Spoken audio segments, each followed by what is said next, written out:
ఉత్తరాంధ్ర కళలకు రెక్కల కార్యక్రమంలో భాగంగా జిల్లా క్రీడా శాఖ ఆధ్వర్యంలో ఉదయం నిర్వహించిన 5K run, walkathon, cycling, Chaitanya ర్యాలీలు ఉత్సాహభరితంగా సాగాయి.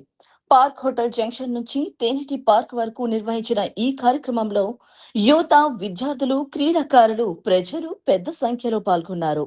ఈ సందర్భంగా షాప్ చైర్మన్ రవినాయుడు, విశాఖ తూర్పు MLA Velagapudi Ramakrishna Babu, joint collector Gobbilla Vidyadhari జెండా ఊపి ర్యాలీని ప్రారంభించారు. అనంతరం వారు ర్యాలీలో పాల్గొని ప్రజలకు ఆరోగ్యకర జీవన శైలి, క్రీడల ప్రాధాన్యం, ఉత్తరాంధ్ర కళల పరిరక్షణపై అవగాహన కల్పించారు. ఈ కార్యక్రమంలో జిల్లా క్రీడా శాఖ అధికారులు, వివిధ విద్యా సంస్థల ప్రతినిధులు, క్రీడాకారులు, స్వచ్ఛంద సంస్థల సభ్యులు పాల్గొన్నారు. మన ఉత్తరాంధ్ర ప్రాంత ప్రజలకు రేపు ఎంతో సుదినం. మన్యం వీరుడు అల్లూరి సీతారామరాజు గారి పేరు మీద అల్లూరి సీతారామరాజు ఇంటర్నేషనల్ ఎయిర్పోర్ట్ అనే నామకరణం చేయడం జరిగింది. ముఖ్యంగా ఈ ఎయిర్పోర్ట్ నిర్మాణానికి భూములు ఇచ్చినటువంటి రైతులందరికీ కూడా విశాఖ ప్రజల తరపున నా హృదయపూర్వక ధన్యవాదాలు తెలియజేసుకుంటూ, ఈరోజు మన విశాఖ నగరం ఎంత అభివృద్ధి చెందుతుందో మీ అందరికీ తెలుసు.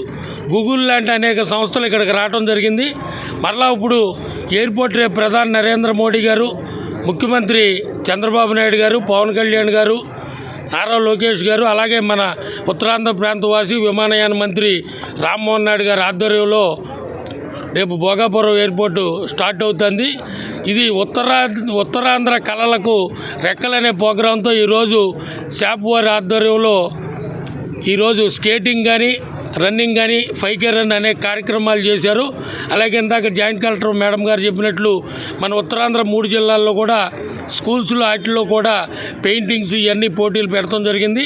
ఈరోజు రన్లో కానీ స్కేటింగ్లో పాల్గొన్న 8 మందికి విజేతలకు ముఖ్యమంత్రి చంద్రబాబు నాయుడు గారి చేతుల మీదుగా రేపు బహుమతి ప్రదానం చేయడం జరుగుతుంది.